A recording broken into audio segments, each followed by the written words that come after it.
I'm particularly excited to announce that this conference has been conducted in collaboration and implementation with the Lyallpur Young Historians Club. The Lyallpur Young Historians Club has been instrumental in promoting the history of Punjab. The Lyallpur Young Historians Club conducted its inaugural session in November 2018 in Lyallpur in the same hall, Serena, which was graced by a large number of audience as well as academics. Soon after the event, COVID-19 struck.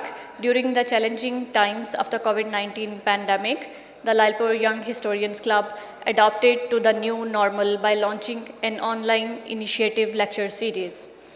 Lyallpur Young Historians Club was able to transcend geographical boundaries, bringing together Punjabi historians, researchers, and enthusiasts from various corners of the globe. Now we move towards our session 1 for the International Lyallpur History Conference. This session will be chaired by the esteemed Professor Dr. Kamal Khalid. Professor Dr. Kamal Khalid did her BFA and MFA in graphic design, completed PhD in history of art, culture and heritage of South Asia with focus on 19th century Sikh and colonial era. She has experience of working at civil secretariat, educational institutions, and protocol department. Worked as keeper paintings, Lahore Museum, selected for training on museums and heritage policy by French government grant reception of Getty Foundation USA, and invited for paper reading in France, Italy, Turkey, India, Washington, New York, Chicago, Los Angeles, and Victoria and Albert museums.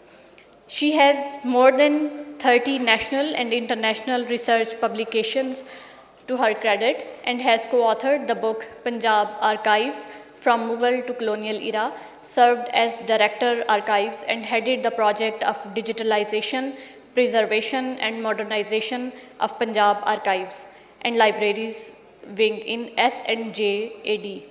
Apart from being a full-time professor, currently she is associated with the Walled City Lahore Authority and Aga Khan Culture Service as history advisor.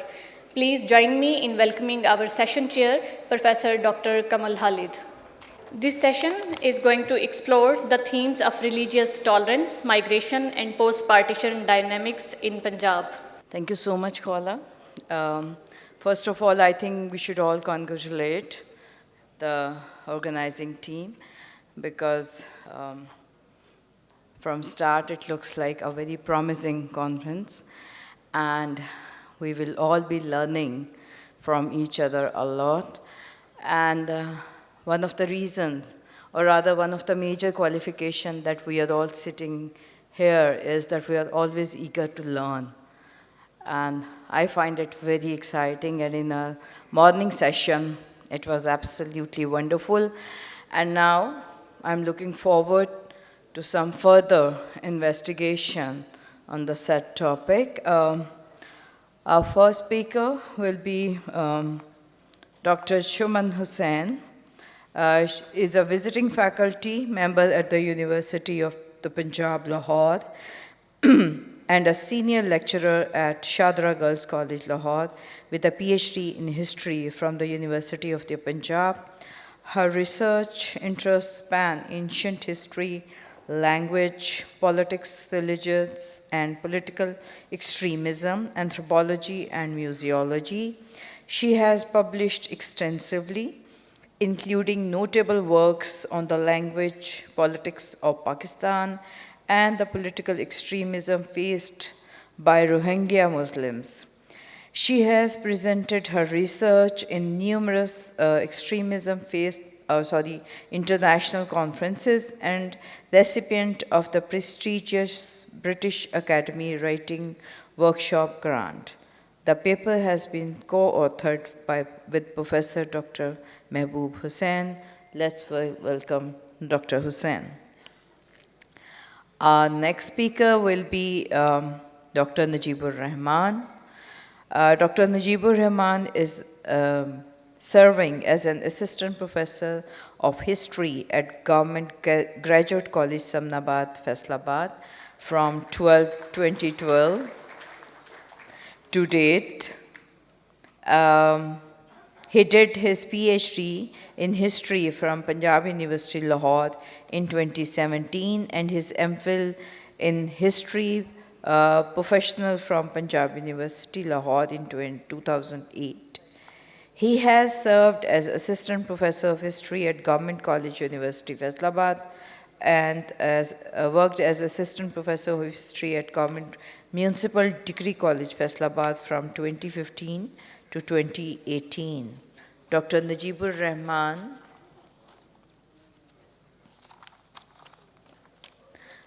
delivers lectures on national and affairs on different associations at colleges and universities. He is an additional head examiner in the subject of Pakistan Studies at University of Punjab.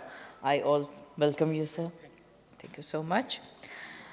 Professor Dr. Pippa Widri.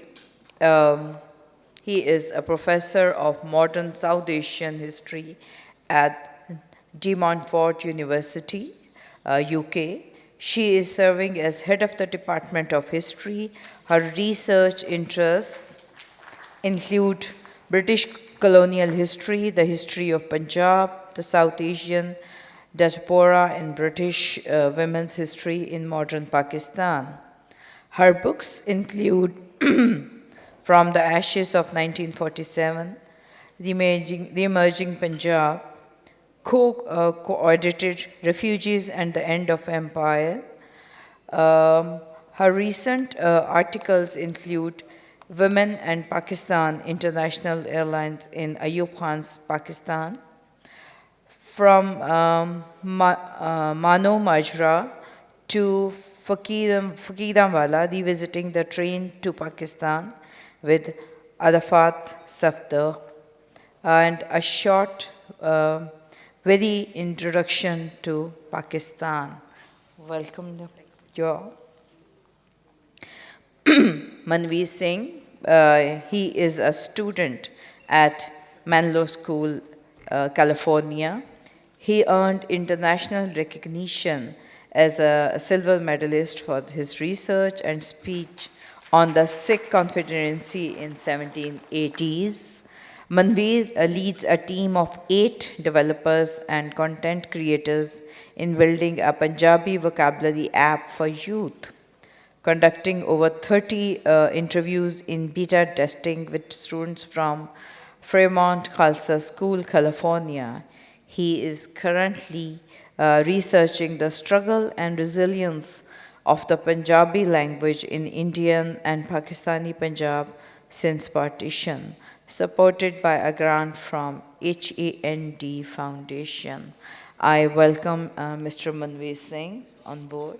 Dr. Muhammad Yassin is an associate professor at the National Textile University, Faisalabad, and previously served as visiting faculty at the Islamic University of Lyallpur in 2019. He earned his PhD in Islamic Studies from the Islamia University Bahawalpur in 2018. Dr. Yassin has completed several professional courses, including Understanding Research Methods from the University of London in June 2020, and Coexistence in Medieval Spain, Jews, Christians, and Muslims from the University of Colorado in July 2020. In 2019, he authored journals on awareness about the pros and cons of cloning, the concept of artificial insemination in Islam, and the scope of test tube baby fertilization in Islam. Additionally, on December 19, 2020, he attended the international webinar on Recover Better, Stand Up for Human Rights at National Textiles University, Faisalabad. The paper has been co-authored with Professor Dr. Yasir Nasir.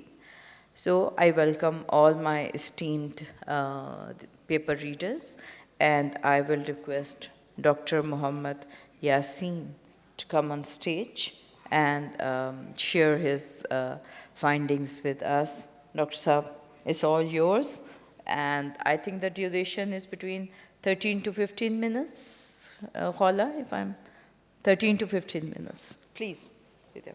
First of all, I'm thankful to LLC, especially Madam Khola. Madam, thank you.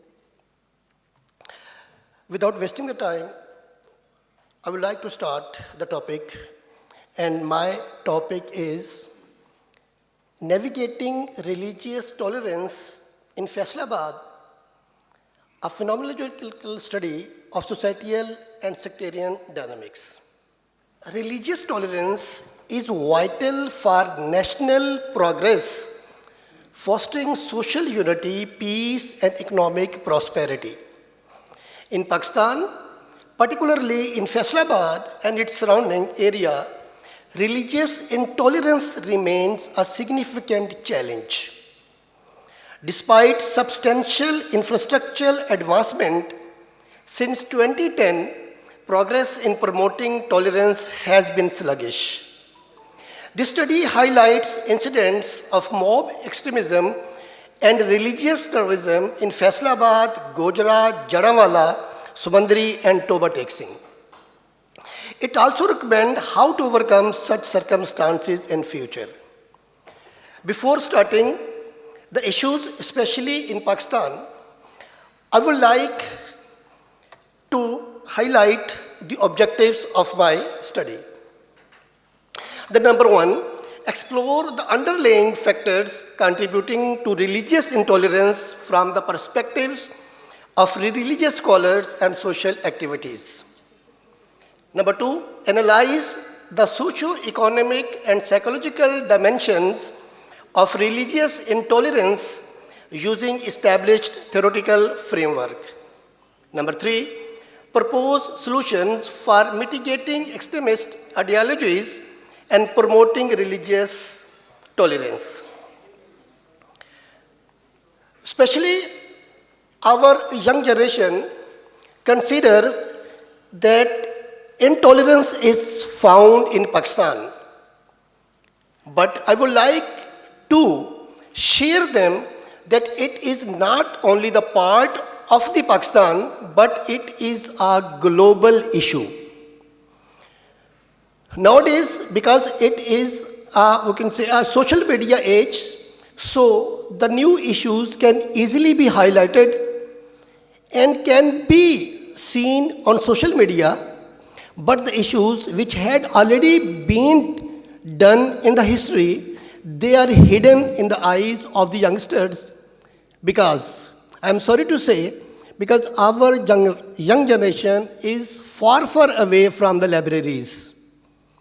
They do not like to read out the books, rather they depend on the social media and spend most of the time on mobiles and other gadgets. That's why they do not know about the history of the intolerance.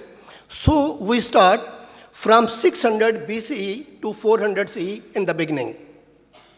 And we see in the beginning that the Roman Empire persecuted early Christians, culminating in Emperor Nero's infamous persecutions in 64 CE.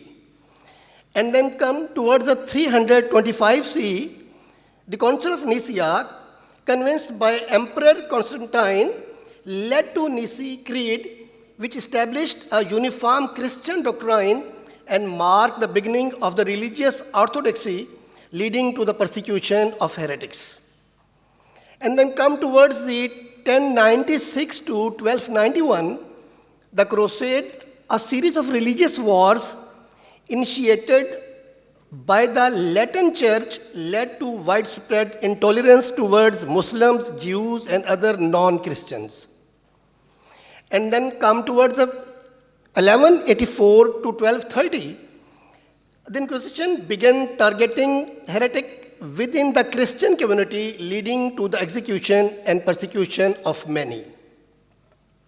And then come to 1492, the Spanish Inquisition peaked, forcing Jews and Muslims to convert to Christianity or face expulsion or execution. And then come to 1517, the Protestant Reformation began, leading to religious conflicts across Europe. This period saw the persecution of Protestant by Catholic and vice versa. in 1618 to 1648. The 30 Years' War in Central Europe was partially a religious conflict between Protestant and Catholic states, and in 1692, the solemn witch trials in colonial America were a result of religious hysteria and intolerance. And then 1830 to 1840, the rise of the anti-Mormon sentiment in the United States led to violence against Mormons, including the assassination of Joseph Smith in 1844. In 1857, the Indian rebellion saw tensions between the Hindus, Muslims, and the British colonial government, partially fueled by the religious intolerance. In 1894, the Dreyfus affairs in France, where a Jewish army officer was falsely accused of treason, highlighted the anti-Semitic sentiment of the time. In 1933 to 1945, the Holocaust during World War II was the most extreme manifestation of religious intolerance, with the genocide of 6 million Jews by Nazi Germany. And then 1947, the partition of subcontinent led to widespread violence between Hindus and Muslims, with millions displaced and hundreds of thousands were killed. And now come to 2001. The September 11 attacks in the United States fueled a rise in Islamophobia and religious intolerance worldwide. And 2002, the Gujarat riots in India led to significant violence against Muslims. And 2014 to present, the rise of ISIS has led to the persecution of religious minorities, including Christians, Yazidis, and Shia Muslims in the Middle East. And 2017, the Rohingya crisis in Myanmar, where the Muslim minority faced severe persecution, forced mass displacement, and ethnic cleansing. In 2020, in India, the Citizenship Amendment Act CAA continued to stir controversy and violence, with the critics arguing it discriminates against Muslims. Riots in Delhi in February resulted in the death of over 50 people, most of whom were Muslims. And then come toward the France. The government implemented a series of measures seen as targeting Islamic practices, including a controversial bill against Islamist separatism, which led to protests and accusations of Islamophobia. And then come towards Nigeria. Violence against Christians in the northern regions intensified with the numerous attacks by Boko Haram and Fulani militants, leading to widespread displacement. And again, 2021, in Myanmar, the military coup in February led to intensified persecution of Rohingya Muslims minority, with reports of mass killing, displacement, and human rights abuses. And then come toward the United States. Hate crimes, particularly against Asian Americans, many of whom are of various religious backgrounds, increased significantly. Anti-Semitic and Islamophobia incidents also rose, fueled by political polarizations and the aftermath of the COVID-19 pandemic. So, because short of time, we can see some events here, because short of time. And now I come towards the Gojra, because of the topic. On August 1st, 2009 in Gojra, a town in Faisalabad district, a violent mob attacked the Christian community following allegations of blasphemy. The riots were triggered by accusation that Christians had desecrated the Holy Quran during the wedding ceremony in a nearby village, Korea. And then Shantinagar. On February 6, 1997, Shantinagar, a Christian village near Khanewal in the Faisalabad region, was attacked by a mob following rumors of blasphemy against Islam by a Christian resident. And in 2010, in Sumandri, a family in Sumandri, Faisalabad district faced threats and violence after a family member was accused of blasphemy. And then Jadawala, the tragic incident in Jadawala, August 16, 2023, was driven by accusation of discredited the Holy Quran against two Christians brothers. This accusation led to an outbreak of mob violence where hundreds of people attacked and set fire to churches, homes, and business belongings to the Christian community. And now come towards the reasons. What are the reasons of such type of incident? They can be divided into different parts. The first one is socio-political factors. The number one is political manipulation. Politicians and leaders sometimes exploit religious sentiments to gain or maintain power, fueling intolerance by framing political conflicts as religious ones. They can relay sport among specific religious groups while alienating others. This often leads to the marginalization of the minority religious. Then weak governance and a legal framework, because a shortage of time, I just... Then next come towards the cultural identity and the nationalism. This is a very important one, because in the countries, a place where a different culture people settle, they do not like and bear the other cultural people. So this led towards such incidents. And then come towards the education and socialization. Our education system, this is, we can say, also promotes such type of issues in different areas. And then the religious extremism. Yes, many religious extremists are present in different areas. This also led towards the, we can say, such type of issues. Now, how can we overcome these issues?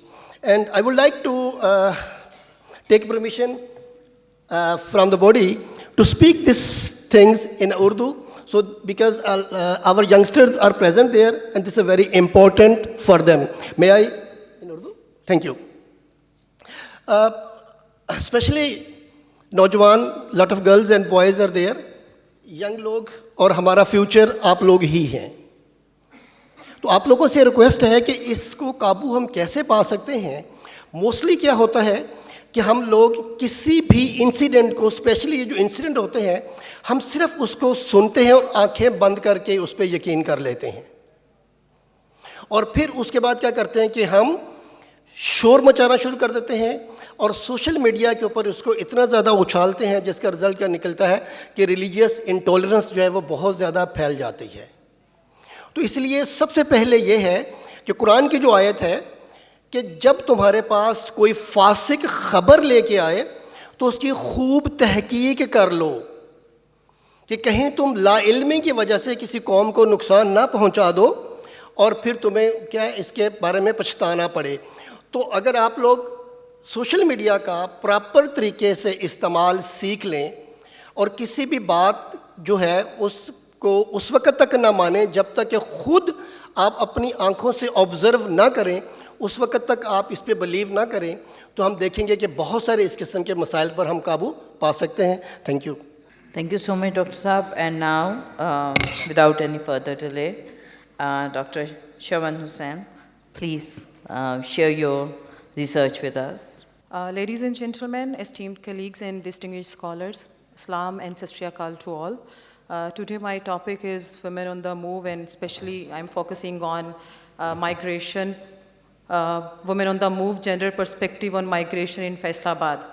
So without any delay, because we have a shortage of time, so I try to start my presentation from introduction. Faisalabad, formerly known as Lyallpur, was established in 1892 as a part of a British colonial effort to develop agricultural land in Punjab. It was named after Sir James Lyall, then Lieutenant Governor of Punjab, and designed by Captain Poham Young, in distinguished grid pattern centered around clock tower, symbolizing the city plan growth. Initially a small agrarian settlement, Lyallpur rapidly transformed into a bustling urban center, especially after the partition of India in 1947. The influx of refugees from India and subsequent industrialization turned Faisalabad into Pakistan's third largest city, often referred to as a Manchester of Pakistan due to its booming textile industry.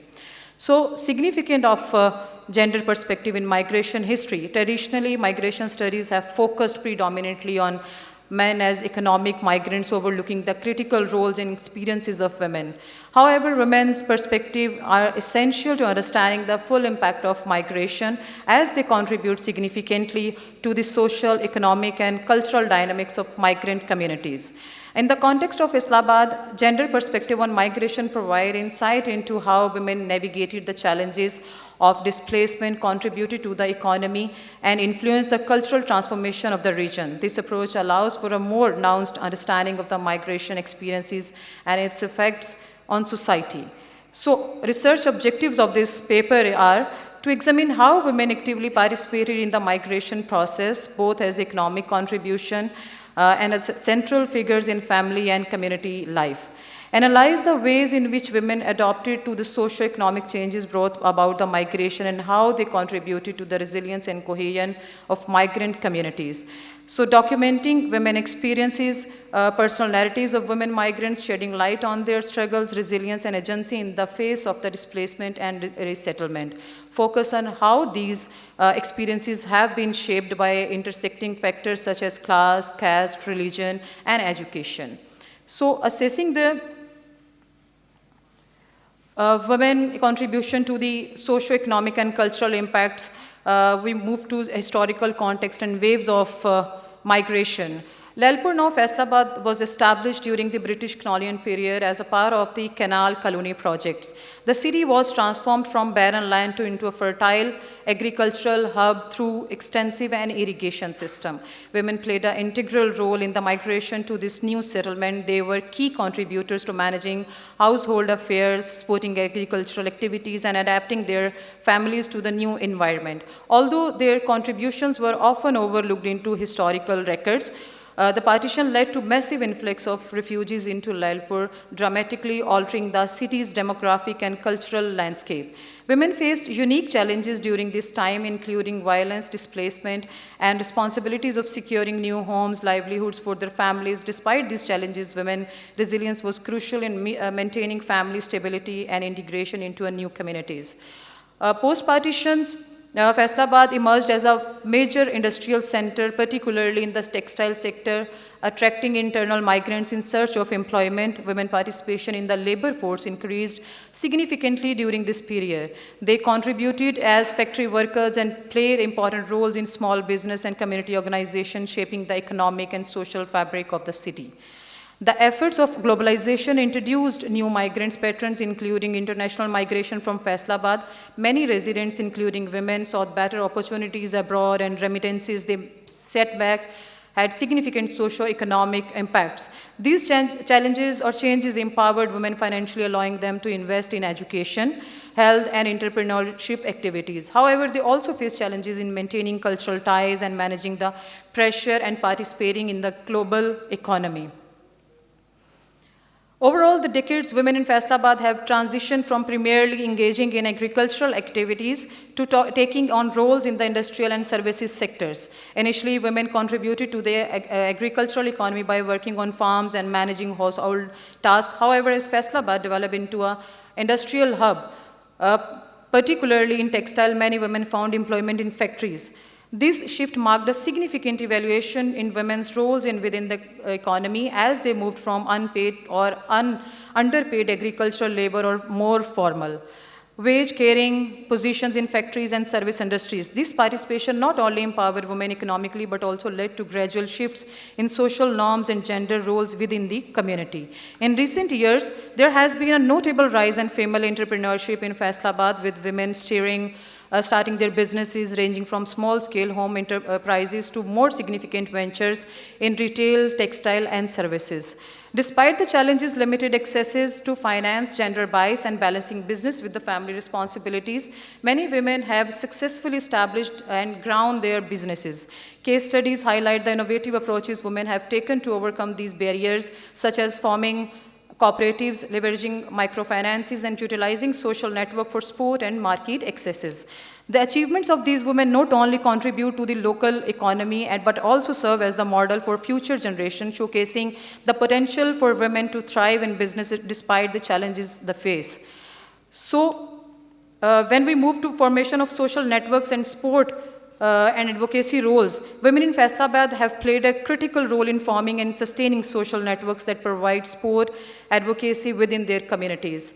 These networks often serve as a crucial platform for women to come together, share experiences, and offer mutual support in various aspects of life, including family responsibilities, business endeavors, and in navigating the social challenges.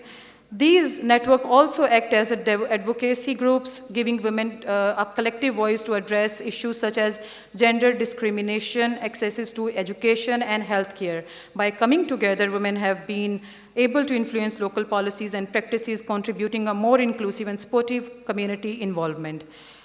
Women have also been the forefront of community development initiatives in Faisalabad, taking leadership roles in projects that range from educational program to health services and environmental sustainability. Their leadership has been instrumental in launching successful initiatives that have brought about significant positive changes in their communities. For instance, women-led educational programs have improved literacy rates, particularly among girls, while health initiatives have enhanced access to vital services for families. These efforts demonstrate the power of women leadership in community development, as their contributions have not only strengthened social bonds but also fostered a sense of shared responsibility and collective progress.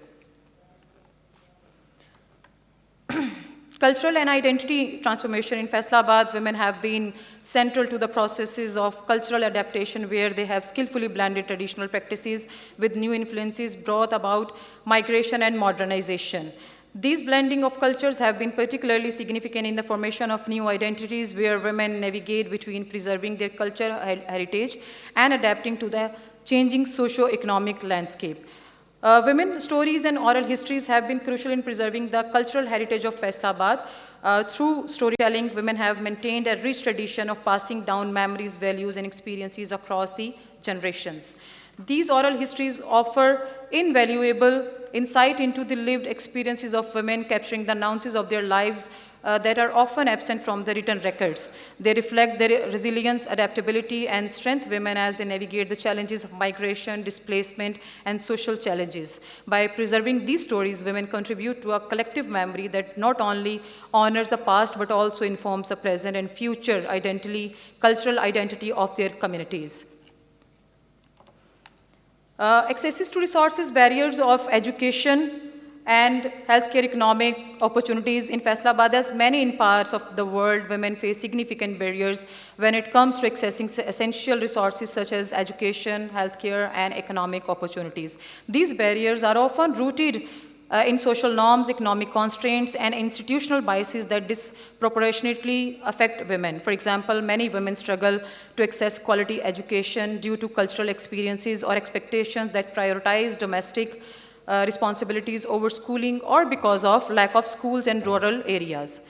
Healthcare accesses can also be limited, especially for women in low-income families or remote regions where facilities may be inadequate or too far away. Economically, women often find themselves in lower-paying jobs with fewer opportunities for advancement, and they may lack accesses or financial services that could help them start business to improve their economic standing. Addressing these barriers is crucial for empowering women, ensuring they can fully participate in society. If we talk about policy implications and recommendations, the migration of women urban centers like Faisalabad presents unique challenges that require targeted policy interventions. Policy should be developed to specifically support women migrants, ensuring they have access to essential resources such as education, healthcare, employment opportunities. These include creating programs that address the particular needs of women, such as healthcare, childcare, sports, safe housing, and skill training to help them integrate into the urban economy. Furthermore, strategies should focus on protecting women from exploitation and discrimination in both formal and informal sectors. By providing women migrants within the tools and support they need to thrive, we can help them contribute more effectively to the urban economy and society as a whole. Urban development must be inclusive and consider gender perspective in planning processes to create environment that meet the needs of all residents. This means involving women in urban planning and decision making to ensure that their voices are heard and their needs are addressed. Best practices include designing public spaces that are safe and accessible for women, ensuring that transportation systems are reliable and secure, and providing affordable housing options that cater to female-headed households. Additionally, urban policies should promote gender equality in economic opportunities, allowing women to benefit equally from the growth and development of the city. By adopting these inclusive practices, we can create urban spaces that are not only equitable but also more vibrant and resilient. So we come towards the conclusion. Throughout this study, we have explored the multi-phased roles of women in migration, particularly in the context of Faisalabad historical and modern developments. Key insights include the significant contribution of women during the colonial era, partition and industrial boom, as well as their evolving roles in the face of globalization. Women have not only supported their families and communities, but also have been instrumental in shaping the economic, social, and cultural landscapes in Faisalabad. Despite these contributions, they continue to face challenges such as limited access to resources, social mobility barriers, and under-representations in decision-making processes. So it's all about in my presentation. In closing, it's crucial to emphasize the importance of acknowledging and cultural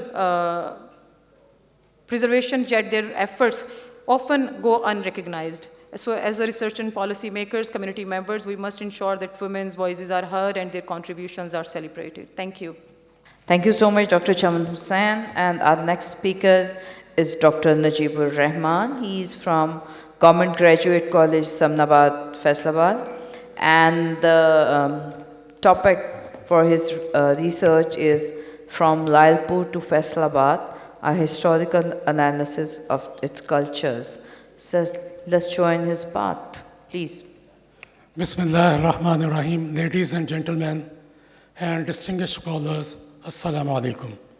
Thank you, the organizer of this conference. My research topic is From Lyallpur to Faisalabad, a historical analysis of its culture and society. Faisalabad was Lyallpur. It is now the third largest city of Pakistan. It has a rich history that dates back to British colonial era. Faisalabad is a small agriculture town just before 77 years ago, but within a short span of time, it transformed a big industrial and metropolitan city. It is a hub of cotton industry and termed as the Manchester of Pakistan. The population of Faisalabad has comprised of local peoples and peoples migrated from different parts of East Punjab. So its culture is a mixture of different social classes. On the other hand, this agriculture city now changed into industrial city. This phenomena brought number of changes in its cultural outlook. This city was established as a headquarter of Lower Chenab Canal Colony in 1892. The British Indian government set up canal irrigation system to irrigate government wasteland in Sandalbar area. The Lower Chenab Canal and its distributary materially turned this sandy area into a most productive agricultural land. This agriculture scheme was unique and most successful in the subcontinent. A systematic village chuck system was structured throughout Canal Colony. People in different parts of the Punjab gave incentives to settle in this area. The untiring efforts of the new settler increased the agriculture production such like wheat, cotton, sugarcane. To channelize these agriculture production, mandi towns were established around the city, like Jadawala, Samundari, Tanliawala, Gojra, Toba Tek Singh. Well-organized grain markets network were also established in these towns. For better transportation of agriculture goods, Lyallpur and its other towns were connected with the rail network in 1896. This was the biggest land settlement in India and gave the British much revenue, so the government made more attention for its development. Ultimately, this region became rich and commercially prosperous. The culture is not a static thing. Many factors were involved for the development and the promotion, like traditions, religion, technology, and economy. Maurice pointed out that the plan of the British to frame general society in Lyallpur to preserve the tradition of the Punjab, and side by side the promotion of capitalist farming, because it provides natural leaders for new society. The people from 7 districts of central and eastern Punjab were allotted land in Lyallpur colony, Amritsar, Gurdaspur, Jalandhar, Hoshiarpur, Ludhiana, and Sialkot. Migration also took place from district of Gujarat, Shakargarh, Narowal, and Rawalpindi also. So people from different religions and castes formed the society of Lyallpur town. In human history, every city which was newly formed or developed make its own culture due to its specific buildings, social setups of society in trade and commerce, eating behavior, and social environment. The growth of culture and society of Faisalabad, Old Lyallpur, can be studied on the basis of colonial and post-colonial period, because progress in both period has some specific distinctions. It is said that cities grow rapidly in the 19th century and continued their unprecedented expansion in the next century. The population increased very rapidly after 1950s in this city. The case of Faisalabad is the same, because the grown-up speed of the city was faster than the colonial period. Side by side, other causes were also involved. For example, a large scale of transfer of population from migration in 1947, and other is the industrial policy of Pakistan government, due to which Faisalabad became an industrial hub in Pakistan. And third is the Faisalabad near to Lahore. All Hindus and Sikh population migrated from this city and replaced by the Muslim population migrated from different parts of the eastern Punjab. These peoples played a role in transforming this town into modern urban city. Every city developed its own culture due to different jobs, professions, hobbies, market economy, technology, and social institutions. The urban culture comprises both of economic and civic culture, and these things are a source of city life. So in modern city, economy and culture run side by side. Faisalabad designed on such model, in which 8 market, 8 bazaar, around clock tower, Ghantaghar were established, which played a unique role in the promotion of his economy and culture.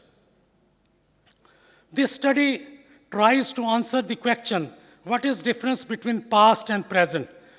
How the culture developed, and what are the trends of the cultural life in Faisalabad? Now I throw light on the society and culture during colonial period. Society in Lyallpur at the time of its creation was a mixture of certain religious communities like Hindus, Sikhs, Muslims, and Christians. But Hindus and Sikhs were in majority, Muslims were also in sizable number. Basically, Faisalabad as an agronomist society which was associated with market economy and eight bazaar were the main hub of commerce and trade. Peasants from far and near came to these eight bazaar for purchase and sells their commodities. We cannot ignore this fact that number of cities, big and smalls, in present Pakistan were established by the British colonial government in India. All these cities became cultural and economic center in Pakistan and have specific identity in cultural outlook. In this regard, Karachi and Faisalabad has gained unique status in culture, commerce, trade, and economy. Professor Anton said that urban culture emphasizes both economic and civic culture and is the source of city vitality. And he further stated that the economic and civic culture of city, the centerpiece of contemporary urban management. In this regard, market played important role. This is true to Faisalabad because eight bazaar market developed its economy and culture before 1947. The residents in the streets of eight bazaar were mostly Hindus. They lived in beautiful houses with marble flooring. The Hindu inhabitants of the city were rich businessmen. In Rail Bazaar, there were a number of jewelers shops where different gold ornaments were made. All businessmen attached with gold business were well-off Hindus. It is important that every bazaar attached with specific business in Karkhana Bazaar. Locally, handmade cloth were put off for sale. Jhang Bazaar was a market of all kinds of merchandise like cloth, agriculture, tools, salt, seeds, poultry, and sweets. So this bazaar had number of attraction for the people. The street of these bazaar were also populated by Hindus. Bhavana Bazaar was less populated area with some shops of musical instrument. Ambipur Bazaar was associated with different kinds of business. All at the end of this bazaar, there was a Munshi Mahalla, which named on the name of Munshi Barkat Ali. Many Muslim families were resident of this area. This was the only Muslim residential area in and around eight bazaar. Mostly people preferred to live near vicinity to their co-religious community. Every mahalla and street was known for its specific community. But the beauty of the city was the Sikh, Jats, Muslim sheikhs, Hindu businessmen, and very limited Anglo-Indians community live in harmony. This composition also shaped the economic outlook of the city. Jats held the agrarian sites. Sikhs and the Hindus did the industry, and Anglo-Indians community was busy in keeping the tradition of Raj through the clubs, schools, and offices. On the other hand, the Ganesh mill and the Khushi Ram Bahari mill were depicting the future industrial glory of the city. The culture of the city was very simple, but building of government offices, schools, colleges, residences, and British officer, and construction of some monuments were providing the unique cultural touch, which now gained the status of cultural heritage of Faisalabad. The class structure of the city comprised of British officers, hierarchy, upper mid-class businessmen, middle-class shopkeepers, teachers, lawyers, low-rank civil servants, petty landlords, peasants, and laborers.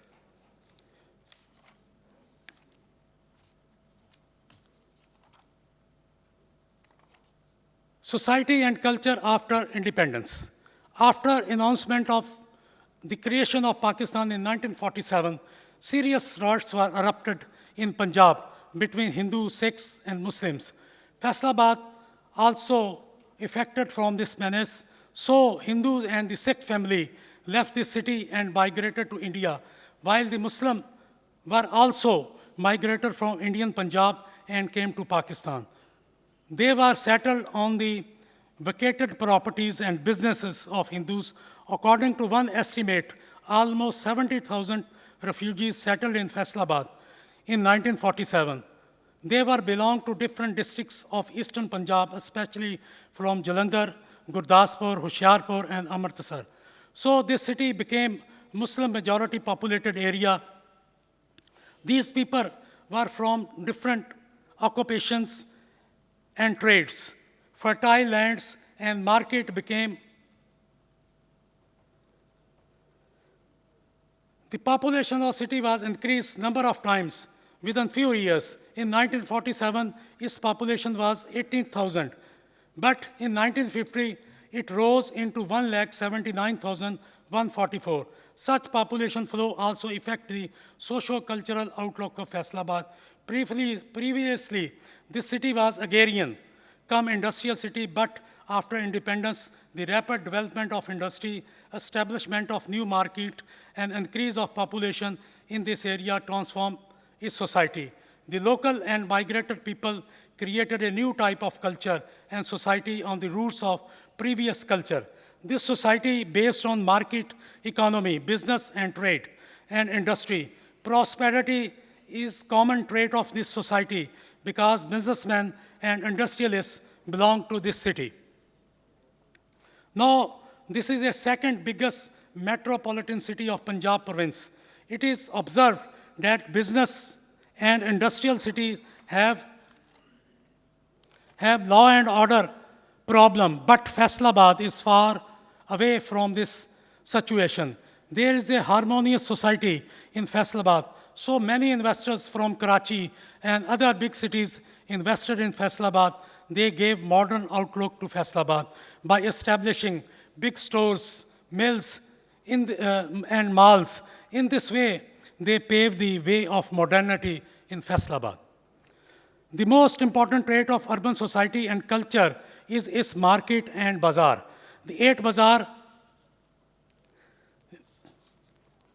time is over, but there is some important things. So I gave 2 or 3 minutes more.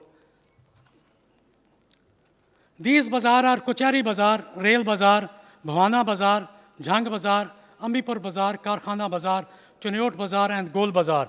In these bazaar, high quality products are available on retail and wholesale ground. So peoples from all over Pakistan come here for purchase of various goods, especially product of cottons. Ambipur Bazaar is famous for books, stationery, items, business of printing and publishing is also attached with this bazaar. In the other word, this is the Urdu Bazaar of Faisalabad. Rail Bazaar inside Kasri Gate attached with business of gold ornaments, and outside attached with the business of other businesses, the wholesale business of machinery and tools. The main GPO also stand in this bazaar. The wholesale store of homeopathic medicine, allopathic are also in Chaniot Bazaar. This bazaar is also famous for cloth, blankets, sofa cloth, curtains, poultry fields. Kochari Bazaar, opposite to district courts, is famous for business of mobile phones, electronic and cloth. Some cycle shops are also there. Due to increase in population, new marketplaces are also established, which showed the economic growth of these cities. Jhal is another shopping center for all kind of things. The modern trends which are depicted on electronic and social media also affected the society and culture of Faisalabad and transformed it. Generally, the middle class and especially the elite class of Faisalabad has become brand conscious. So many branded cloth and shoe stores are established in around D-ground markets. Kohinoor market is another place for big stores and shop. There was number of big malls, plazas, hotels, and fast food chains which are full of modern amenities. No late night shopping culture developed in Faisalabad. I conclude, there are so many points, but I conclude that The Faisalabad society and culture has mixed traits of agrarian and industrial society. The industrial market economy, globalization, influence of electronic and social media increase the process of transformation in society. New cultural trend of modernity also rapidly changing the custom, values, and cultural norm of this society. The lifestyle of the people has gone under a great change. In spite of all this, the society in Faisalabad is simple and not so mod-scored like Karachi, Lahore, and other cities, modern cities. Thank you. Thank you so much, Dr. Saab. Actually, the thing is that we all get so excited with our finds and our research, but think of these conferences as the teasers for your detailed research. So next time, please keep time constraints in your mind. And without further delay, I would invite Professor Dr. Pipawat Ray from UK, and her presentation is Migrations and Lost Histories, A Tale of the Two Cities. Thank you so much, and I can also extend my thank you to Hala. She has been amazing in organizing this and bringing everyone together, and to the Lyallpur, Young Lyallpur Historians Club, which I think everyone knows was a phenomenon during the COVID period, and of course our sponsors, the LLC as well. So I'm not going to present a full paper here. I'm going to share with you some fragmented stories, and in many ways my job's been made easier because much of that kind of colonial history of Lyallpur has already been shared. Sorry, I'm just going to keep an eye on the time as well. So I start with one story, which is a kind of a transient account in many ways. And it's something that when you're kind of traveling, whether it's this side of the border or the other side of the border, one often sort of comes across. You're sitting in a taxi and you're speaking with the driver, and often a question will come up with, "Tusi kitho?" Actually, they mean "Tusi pichho kitho," which is often a kind of coded way of saying, where did you come from before you were here, or where do you really come from in terms of your ancestry. And that's usually a very nice way of then starting this kind of conversation, which is often about migration. It's often about these kind of lost histories and, migrations and multiple migrations. Oh, that's fine, we'll have the first one is fine. So with that kind of beginning, it kind of, in a way, sets the kind of context of what I'm going to talk about. And my kind of focus, much of my doctoral focus, but also my postdoctoral focus, has been on a number of places, but two in particular. One is Lyallpur, and the other is Ludhiana. And both of these two cities are in many ways twinned cities.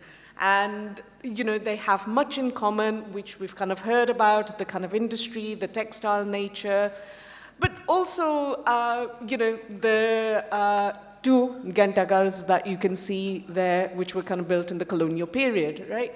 So you start to sort of tie in the kind of fragmented nature of it, but also the ways in which the histories are linked between these places. As we've kind of heard, the district, it's kind of established at the turn of the 19th century. And what you have here is this kind of large-scale migration that takes place from central Punjab to these canal colonies. But we tend to know little about the area known as the Sandalbar, and Lyallpur before Lyallpur, right? So that kind of pre-colonial history is not talked about so much. And that kind of colonial period we know much more about, but from a very kind of limited perspective. And as we've just heard in detail about the ways in which, particularly the Jats from central Punjab came to this area. But I think the thing that I want to try to perhaps kind of evoke is what would have happened had this kind of development not taken place? Because what we have during this period is this kind of rapid growth, major social engineering, which is based on these kind of irrigation projects, and you have vast wastelands in this kind of Western Punjab, which is then kind of created into some of the most kind of successful agricultural land. But what it has involved is this kind of complex history of bringing agriculturalists from overpopulated areas of central Punjab into these sparsely populated areas to become the kind of breadbasket of colonial India.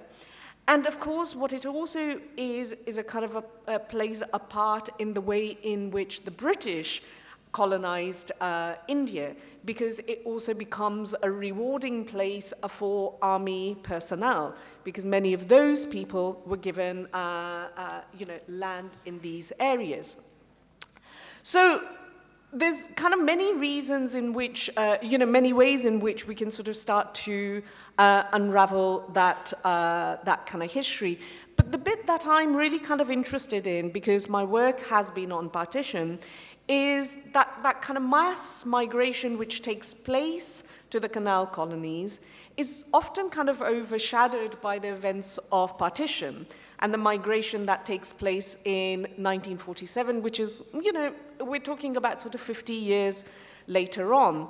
And it's kind of significant that this kind of history of population movements in this region hasn't been kind of explored properly, and in terms of looking at the longer history of that. So we tend to sort of look at these areas in sort of isolations. And so the kind of history writing, and to some extent I've tried to kind of address this in the kind of longer term sort of history of the region, but that's certainly something that we need to look at. I suppose one of the reasons why you can say that, this hasn't been done is, when we do the people-centered histories, there's often not sufficient accounts. Often we focus on the political economic aspect, and then, the kind of the historiography sort of in a way, gravitates towards different types of interpretation. But the other about that colonial migration is there isn't the same kind of physical violence that takes place in 1947. So we often kind of overlook that earlier period, but actually that migration that takes place is quite dramatic. It has a huge impact on the demographics locally, but it also does involve a lot of disruption and deaths, because the early colonialists, of course, life was not easy for them. So when we start to, in a way, connect these multiple migrations, and here I also try to kind of weave in the connections between Ludhiana and Lyallpur, is that you begin to see the partition migration differently, because you're not looking at it in isolation in terms of what happened at that moment of disjuncture and in terms of sort of that part of the independence, but you're looking at it from a longer term perspective. And equally, in Ludhiana, what we have is, Kashmiri Muslims who migrate into Ludhiana, which, that community is very important in terms of establishing the textile, knitting, carpet industry that thrived in Ludhiana. And it's those people who then start to also migrate in 1947. So the kind of connections are multiple. One of the kind of few works which has been done on the kind of Sandal Bar and on this area, particularly has been by the late Darshan Singh Tatla, who in 1996, he had a paper called The Sandalbar Memories of a Jat Sikh Farmer. And in this paper, he did an interview with Pag Singh.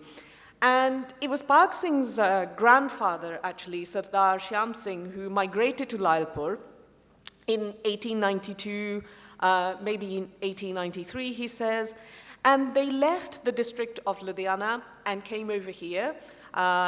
He came along with three of his brothers, and what they started to do was cultivate this land because they were part of that in what we might also say was settler colonialism in that time. But of course, it was being engineered during the British period. So he talks about the ways in, my grandfather, he went to the bar as the land allocated to us was marked out by the local officials.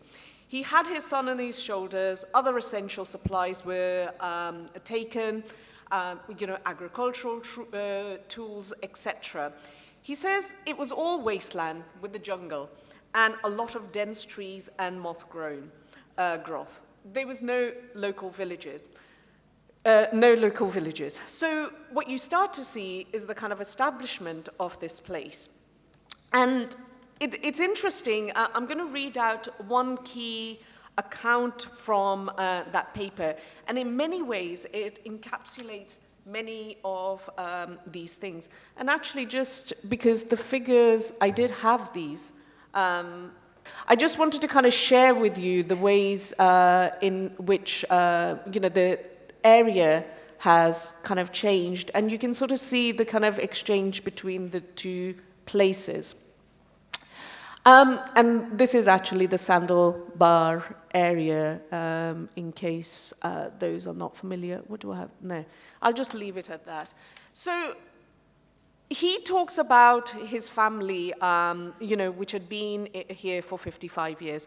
I'll leave that account, actually. And one of the other accounts I had was between these two figures, Jagjit Singh Lalpuria and Hamid Akhtar. The kind of revolutionaries and the progressives. And so Jagjit's family was from Lyallpur, and they go over to Ludhiana and settle there. And equally, Hamid Akhtar, who would be more familiar to people here, comes over from Ludhiana and settles over in Lahore. And both of these people have kind of played an important role in terms of progressive politics and in Jagjit Singh's sort of case in the Communist Party of India and also the Kirti Communist Party. So there's these kind of interconnections that we have between these people. And the other account I had was of these two sweet vendors, the Lyallpur sweet shop in Ludhiana and the Ludhiana sweet shop in Lyallpur. And the kind of connections and the ways in which we preserve these histories is really kind of important, and the ways in which we kind of carry that forward in the kind of commercial spaces. And I also had, so I'm not going to go through those accounts because I will focus on just some concluding aspects. And the other account I had was finally of Harbans Kaur, who was a resident in Leicester, the city where I work. And she talked about her grandfather who moved from the Indian part of Punjab to the Pakistan Punjab. This is in the Canal colonies. They then moved back in 1947, and then after 1947, they actually left India and moved to the UK and became part of that thriving Punjabi diaspora. And so you see the ways in which there's this kind of constant shift movement of people.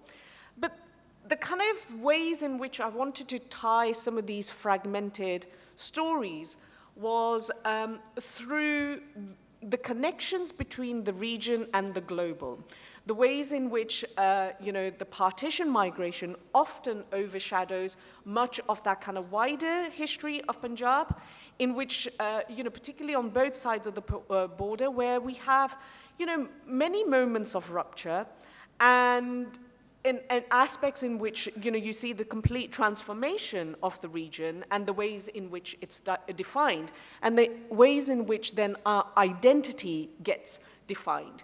So had it not been for those earlier canal colonies, what would have 1947 been like? Had it not been for that, how would have the later kind of migrations outside to, the Western world been like? And I think we have to kind of contextualize some of this aspect within that kind of wider global history. But the ways in which also then it's not just a one-way process, but the ways in which then that reverts back and has an impact on these local spaces and the way, our space here is changed. The other thing then I wanted to kind of bring into this context was then how can we sort of move away from that kind of individual Pacific and, longer term trajectory.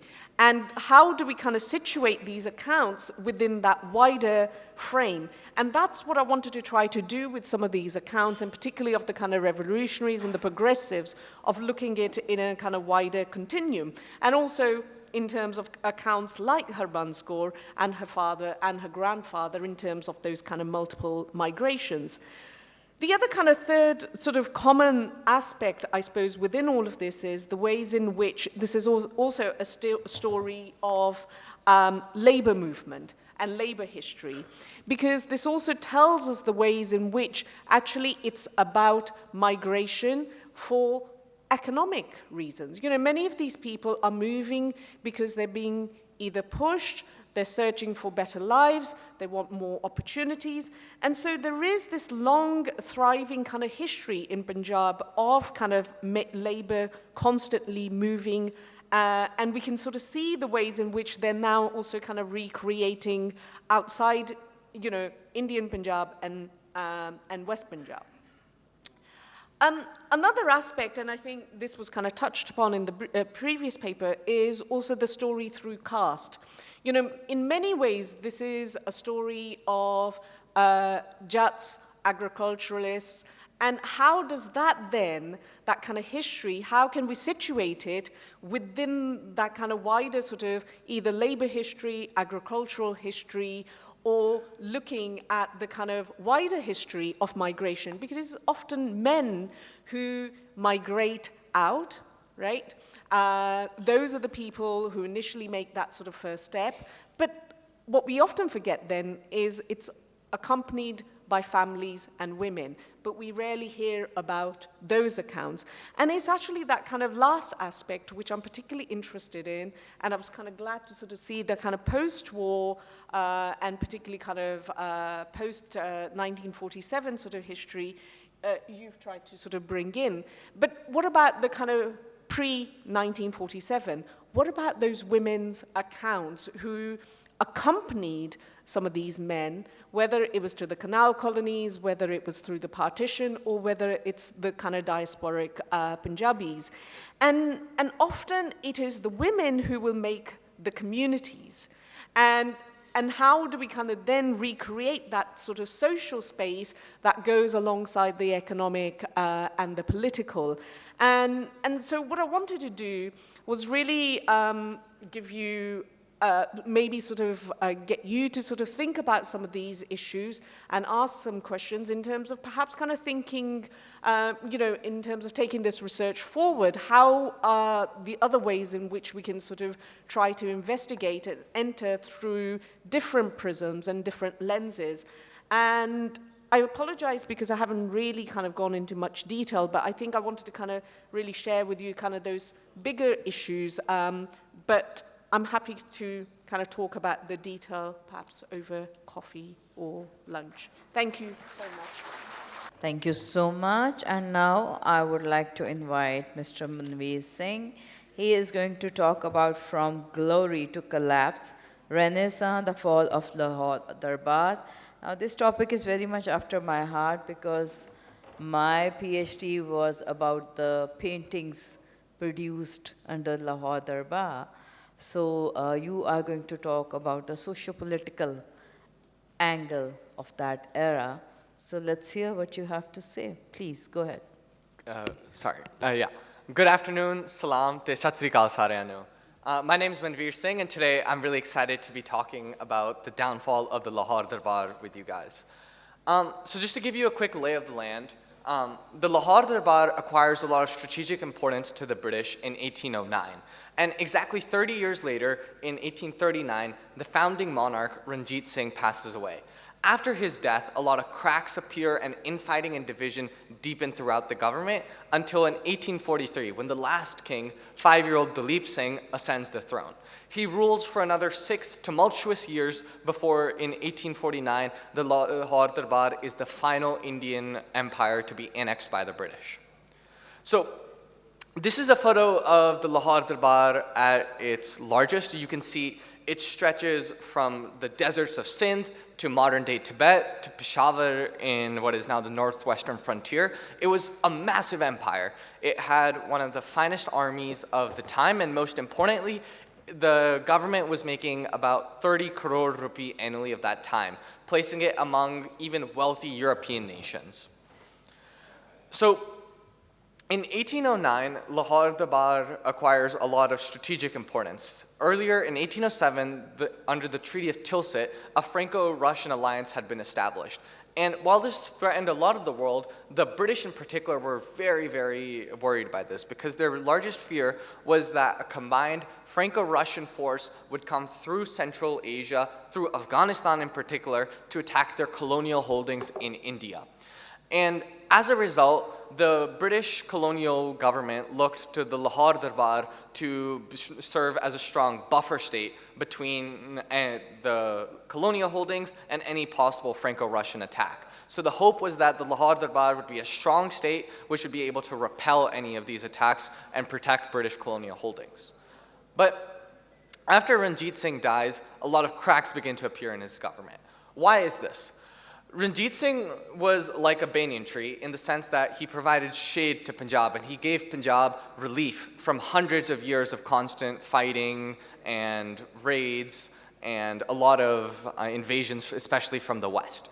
But because Ranjit Singh established his own form of government, within his government, a lot of problems emerged, namely infighting. His system of expansion was built on turning his conquered enemies into vassals. But these conquered enemies still retained their own control over their lands. And the issue was that Ranjit Singh was a man of a lot of power, and particularly he had a strong cult of personality. And as a result, he was able to essentially just destroy any infighting and just quash it.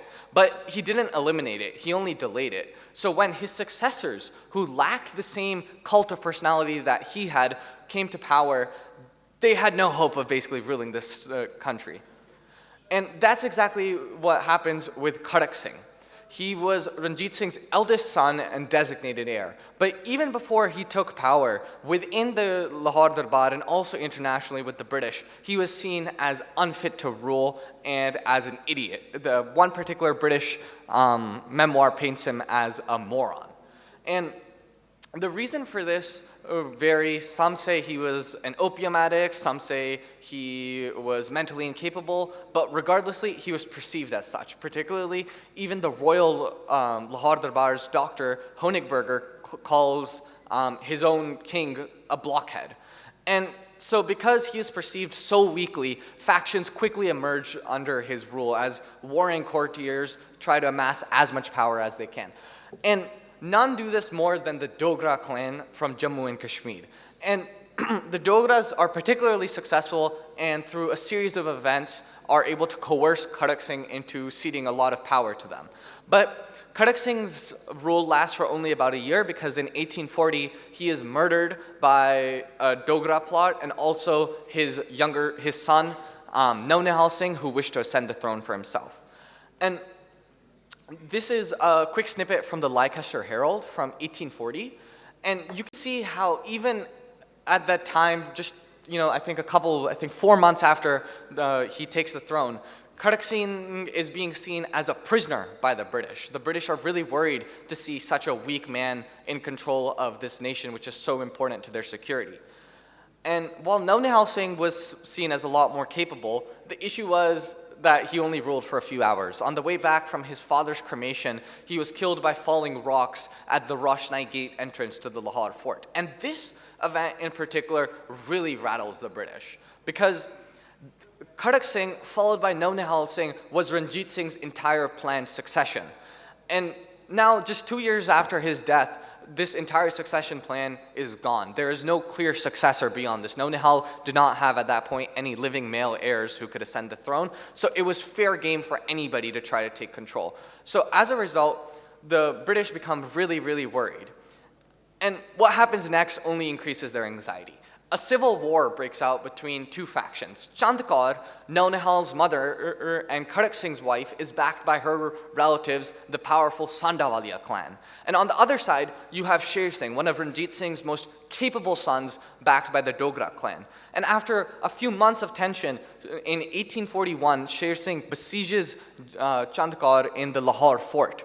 The two sides both bribed the military, which up to this point had not been involved in any domestic squabbles. And the military is split very unevenly, with Sher Singh taking about 35,000 of soldiers and Chandkaur with about 5,000. And over the next few days, the two sides exchange artillery salvos back and forth, and this damages, one, the Lahore fort, but more importantly, a lot of the civilian areas surrounding the fort as well. And eventually, the Dogras backed Sher Singh comes out on top, and they broker a peace treaty, which gives them the most control.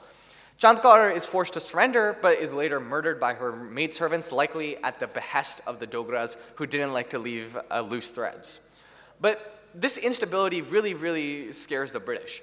The Sikh state, just 2 years earlier, had been so strong under Ranjit Singh. He'd ruled it with an iron fist, and it was one of the most stable nations on the earth. But now, there's an open civil war between the nation, and it's divided. And the Governor General's anxiety for the preservation of order in the Punjab was considerable at this time. For those of you who don't know, the Governor General was the highest ranking British official in India. He'd be the equivalent of like the Prime Minister. And this is according to J.D. Cunningham, a British officer of the time. And so Sher Singh is able to rule for 2 years, but his time is also pretty tumultuous, and eventually, like his successors, he's murdered by a Sandawalia plot, this time instead of the Dogras, and they shoot him with a gun they were presenting to him as a gift in the Lahore Darbar, in a pretty ironic turn of events. And that's how the last king, Dalip Singh, ascends the throne. He is just 5 years old, but the courtiers who pick him to ascend the throne, the Sandawalias, choose him precisely because they hope that this little boy and his young mother, who is completely inexperienced with politics, would be pliant puppet rulers. Essentially, by this point, the monarchy had lost all power. They were just kind of being used by courtiers to amass more power, and we see this because Dalip Singh had several older brothers, Kashmira Singh, Multana Singh, Peshawar Singh, all of whom were very, very capable and would have served as great kings. But he is chosen precisely because he was a 5-year-old who didn't have any sense what he was doing. And then because of this breakdown in the Lahore Darbar, we see another interesting phenomenon, which is the emergence of an every man for himself situation. Up to this point, under Ranjit Singh, courtiers had labored and toiled to get these high titles and positions within the national government. But now, after this point, we see them begin to shun their responsibilities and focus only on their personal landed estates, or jagirs. And the reasoning for this was that many of these courtiers saw the future of the Lahore Darbar as uncertain.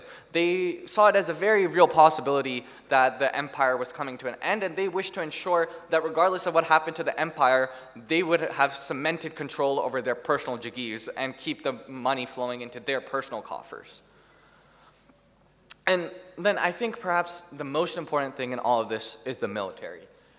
Behind the scenes in all of these kind of squabbles domestically, a lot of which I've had to skip over in the interest of time, the military has been bribed.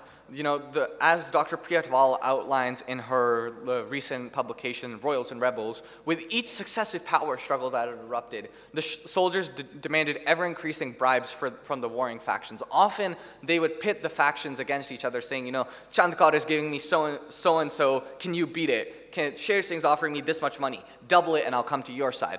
And so in this way, the well-oiled fighting machine that Ranjit Singh had made to protect the Sikh empire kind of breaks apart into this amalgamation of guns for hire, similar to, the Pashtun tribes which populated the northwestern frontier at that time. And as a result, the military becomes a political entity in its own right with its own desires, and namely, the military wants more money. And because a military has a monopoly on violence, and none of these courtiers kind of saw this coming, after 1843, the military becomes the kingmaker. They're the ones who are really calling the shot. The panchayat, which for those of you who are unfamiliar with Punjabi culture, is kind of a local election-based system, emerges, and the soldiers elect leaders who represent their interests. And as a result, this military junta begins calling the shots for this country. And any attempts to reform the military fail, and over the years, the courtiers are forced to give pay increases of almost 40%, far, far more than what the British were paying to their soldiers. And as V.S. Suri writes in his English translation of the Umdat al-Tawarikh, the army would become the undoing of the kingdom. Essentially, the army's kind of wild run is the final nail in the coffin for the Lahore Darbar. The First Anglo-Sikh War begins after Jawahar Singh, Jindkar's brother, who at the time was the Queen Regent, and also the Vizier of the government, is murdered by the army.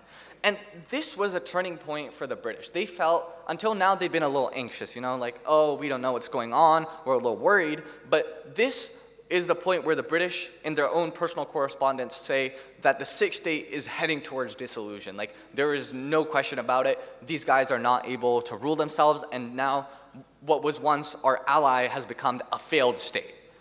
And in particular, they feel really threatened by the size and pay of the Darbar's army. The Darbar's pay was so much more than the British soldiers that there was a fear that British soldiers might begin mutinying to demand these same pay increases from the British, or worse, they might begin defecting to join the Sikh army.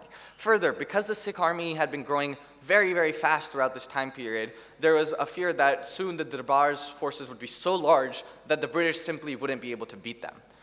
And interestingly, while the British did want this war, it was Jindkar, the Queen Regent, who instigated it. After Jawahar Singh, her brother's murder, she felt that the military was not only a direct threat to her and Dalip Singh's safety, but also to the future of the Darbar. And so she instigates the First Anglo-Sikh War with the sole goal of weakening and reigning in the army, that essentially they're going to go into battle, a bunch of them are going to die, hopefully, and when they come back, they'll be weak enough that I'll be able to regain control. And so throughout this paper, what I've tried to do is to reassess the downfall. In recent times, many modern historians have tried to paint the British annexation of the Lahore Darbar as just, another chapter in the colonialization of the subcontinent. But in reality, as the evidence shows, the annexation of the Lahore Darbar was vastly different than the rest of the subcontinent. While the British were driven largely by economic motivators for other places, such as, the Mughal Empire or the Maratha Empire, in the case of the Sikh Empire or the Lahore Darbar, they're driven by these security motives and this fear that, that the Sikh Empire is not stable and it's kind of failed in its role to act as a buffer state, and it's transitioned from serving as our protector to being our greatest threat.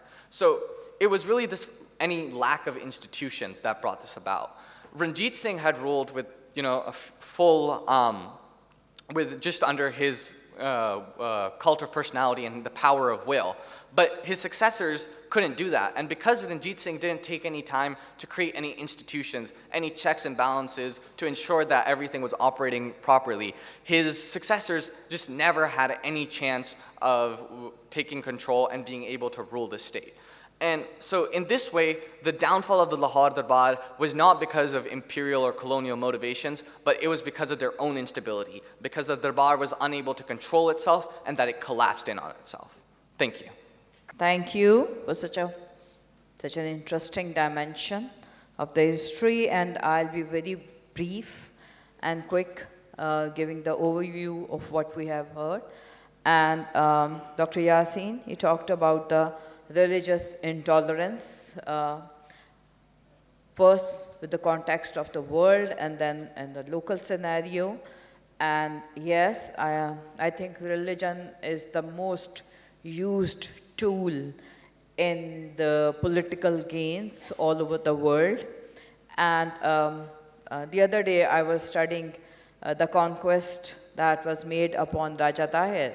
And one of the reasons that the foreigners were able to control his area was most of his population were of Buddhist belief, and Raja Tahir was not very tolerant towards them. So when the outsiders came, they were more than happy to cite that. So this has been going on forever, and this later on became one of the major tools of the British as well, because being the director of Punjab Archives, I had the opportunity to study lots of documents and the files, and it was basically a first-hand information that I was getting, going through the minutes of the meetings and the reports written by the British, which were never meant for the eye of the public. And one of the first things they did after taking over Punjab was to go for the population census of 1852. And that was the time when it was defined that who were in the majority in which city. Before that, nobody had any idea that what are the Muslim or the Hindu or the Sikh majority cities. So that is a very interesting point when it comes to the religion, and when it comes to the division, and when it comes to the religious intolerance. Dr. Chaman Hussain, interesting write-up, and I think we need to work more on that, because partition or any kind of partitions in the subcontinent, it's the women who have suffered. I will not use the most, but yes, they suffered a lot.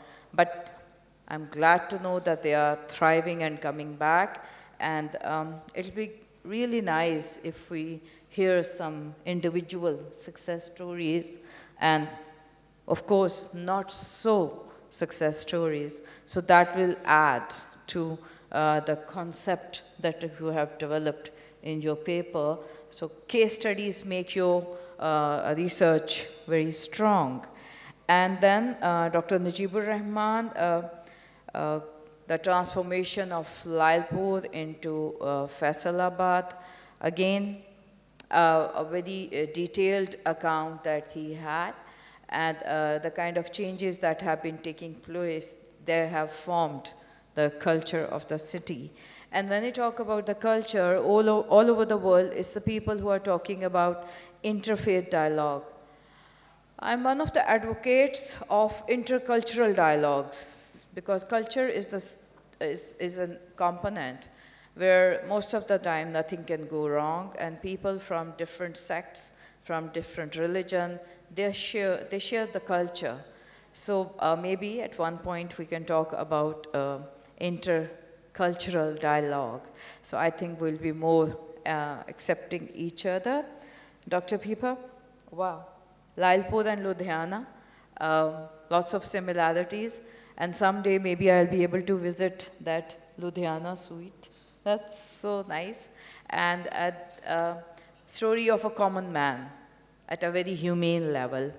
The concept, these are the two concepts, the decolonization and the story of a common man. That has given a reality, touch of reality to our history, which was supposedly meant for only the kings and all that. And Manveer Singh, yep, Lahore. And I really enjoyed your passion and your love for history and how things have been treated. Yeah, you're right. Lahore Darbar had its problems, but please keep one thing in your mind, that this, one of the major rulers after, or rather the main ruler after Maharaja Ranjit Singh was Maharaja Sher Singh, who, according to many European historians, because we are so Eurocentric that whatever Desis say, we say, no, we need to focus on European historians. He was one of the most competent rulers. And the Sandhyawalas who killed them, they were under the protection of British for 2 years. And it was the British who put them back in Lahore Darbar by, kind of making peace between Sher Singh and Sandhyawalas. So that is also a dimension of the history that we need to consider. And there is no, to me, in history, there is no black and white. It's all in grays. So we cannot give a sweeping statement that, yes, this is the only reason. So there are many factors, and if you look at, from historical perspective, all those history figures, please remember, at the end of the day, they are all human beings. So they make mistakes, they have the, the follies, they have the likings and the dislikings on their side. The tragedy with most of the time the people or the researchers is that we start treating them either as the saints or the devils, which they are not. Again, at the cost of repeating myself, they are human beings. And at the end, I'm grateful to the organizers of this wonderful array of scholars, and we will be learning a lot, but at the end, I'll have a very basic request that this is my first time in Faisalabad in a conference. I would really appreciate that there are, the number of students is better than this, because we are all sitting here and we are all converting the converted ones. So, I mean, Dr. Iqbal Chawla is sitting there, Pervez Vandal Sahab is sitting there, Yaqub Sahab is sitting there, and so many esteemed scholars are there. So it's the youngsters that we need to focus on, and I'll be very happy if we have more students in our audience next time. Thank you so much, and my apologies because we have run out of time. So I think for the question answers, please bombard your questions to the researchers and the paper readers during the lunch time. Yeah. Thank you. Thank you so much, Dr. Kamal. And thank you so much all the presenters for the wonderful presentations.